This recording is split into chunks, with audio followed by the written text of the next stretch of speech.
Hey everybody, how's it going? Welcome back to my channel. I, of course, am Brendan. Ding!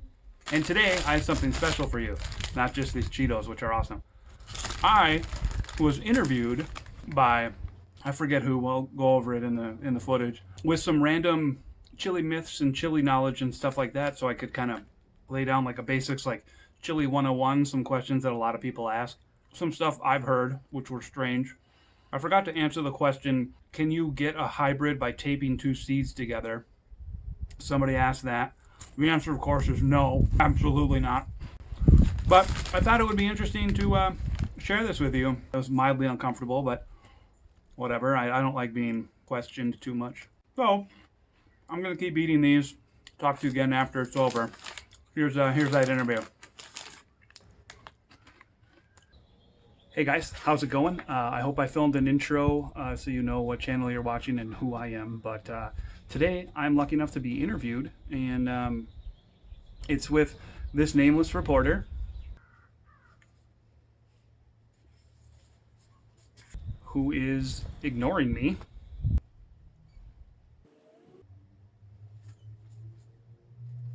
Okay, well, I guess that's how this will start.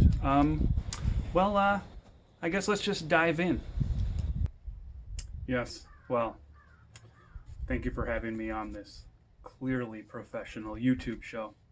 I'm glad to be here. I suppose first I'll ask, is it true that yellow and red bell peppers are basically just different ripening stages of the same pepper? That green peppers just turn yellow, then orange, and then red? Well, a lot of people think that the yellow is on its way to being ripe, like it'll ripen green, yellow, orange, and red. But in fact, the yellow, the orange, and the red are all separate peppers. A green is an unripe yellow, or an unripe red, or an unripe orange. There's also purple and chocolates and white ones and things like that. But as far as what you're going to find in the supermarket, they are not all one pepper. Those are three separate, fully ripe bell peppers. Fascinating. So, all the heat is in the seeds, from what they tell me. Even professional chefs say this. Is that true?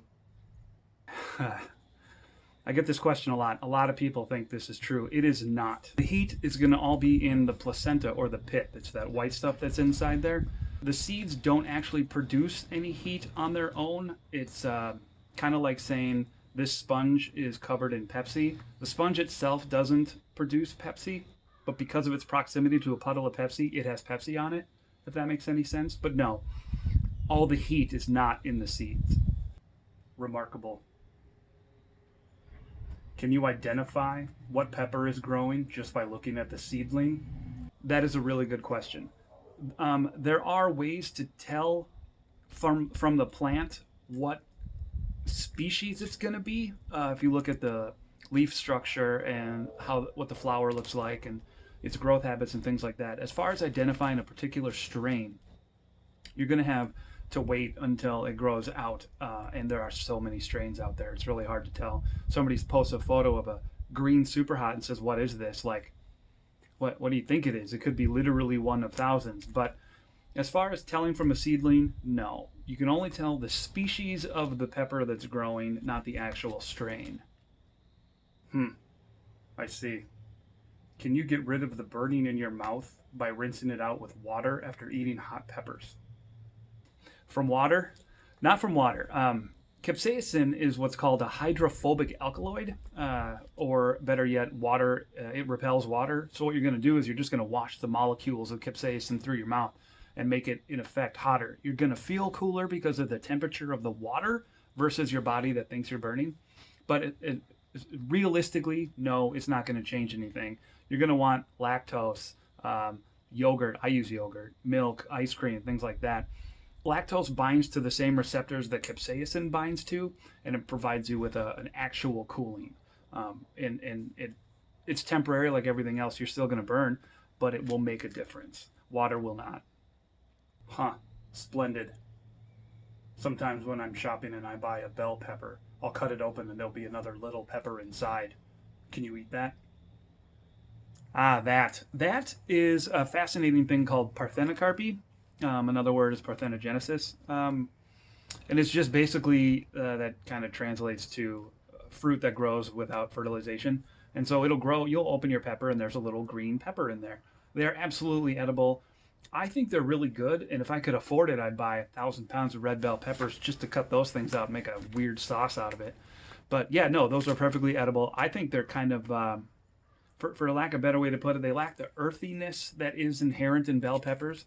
They are a little brighter as far as flavor goes. It's a nice little surprise, I think.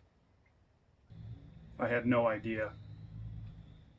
If you find an odd-looking pod on your plant when it's harvest season, does that mean that that particular pod is a new cross? No, it is not a new cross. Sorry, I don't mean to get so vocal. Crosses aren't quite like that. It's not going to be one pod on there, but genetically speaking, it is going to be different than the rest of your plant. One of the ways that we got the peppers that we got these days is because we selectively picked pods that we wanted to grow out again, the biggest ones, the things like that. So the genetic makeup in that particular pod could be slightly different, and you could get a plant that grows similar pods to that. I don't know the percentage or the odds or anything like that. I'm no horticulturist. I'm just a grower and a fan. But no, that is absolutely not a new cross. That's not how that works. Marvelous. Is it true that birds lack the receptor to detect heat in peppers? Ah, yes. Birds do, in fact, lack a heat receptor. And so the reason that they put chili powder in birdseed to deter mammals, but not birds, because birds can't detect heat. It's one of the interesting things about peppers.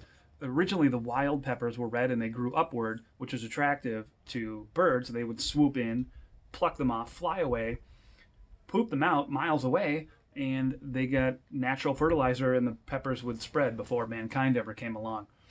It's believed that pepper plants started producing capsaicin as a deterrent to mammals because mammals' teeth and digestive systems destroy the seeds so the plant can't reproduce.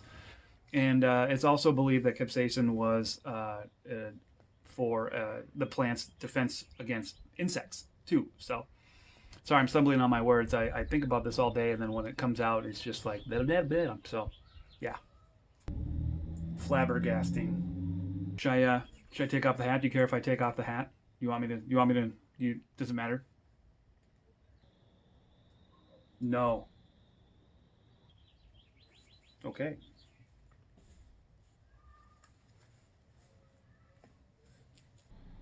Wow.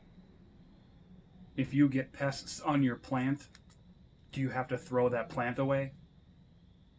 Well, I guess that depends on the pest and the infestation level. I get aphids all the time, but I just go through and squish them with my hands, and I check them every day. You don't necessarily have to throw the plant away, though. I do recommend sequestering it, depending on what you've got. Fungal things and stuff like that, absolutely sequester and see if you can save, but a lot of fungal stuff will just lose your plant. Hornworms, you just got to get rid of them. There's nothing you can do about that. That doesn't spread. They're just giant worms. It's just been my practice to just use my bare hands and take care of it myself.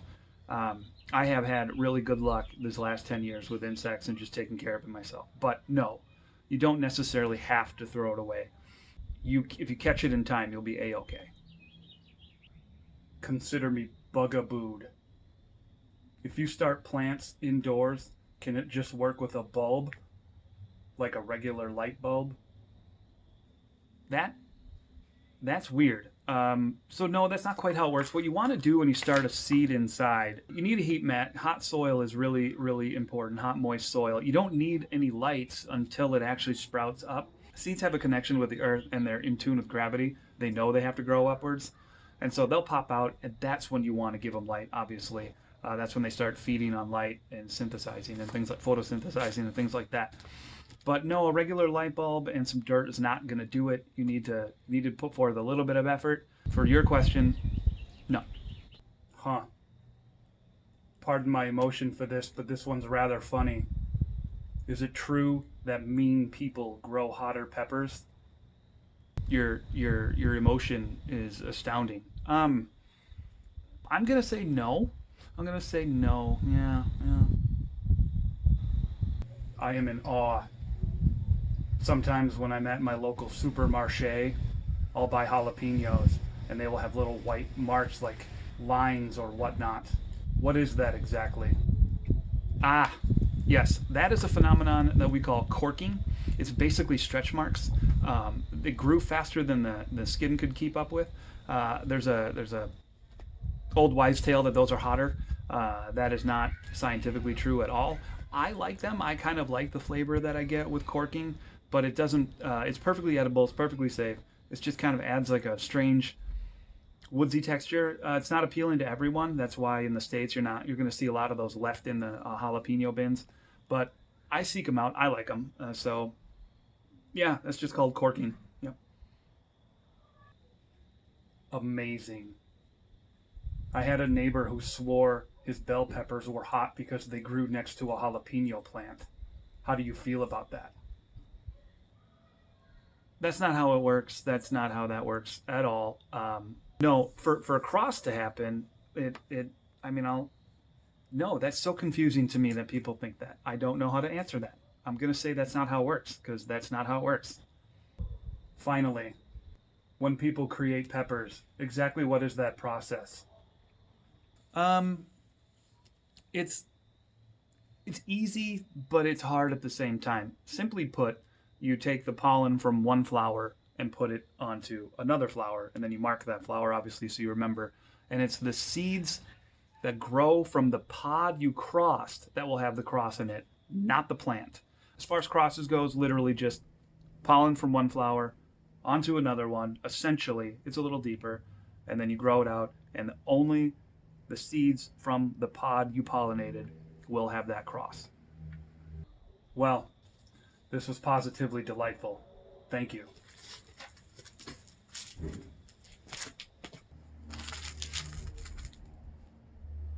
Oh,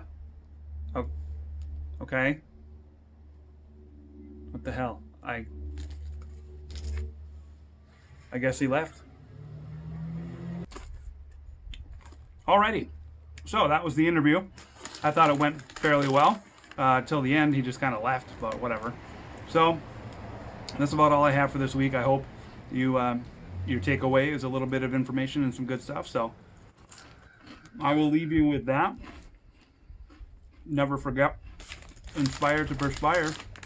I hope you have a lovely however long it is until I see you next. Take it easy.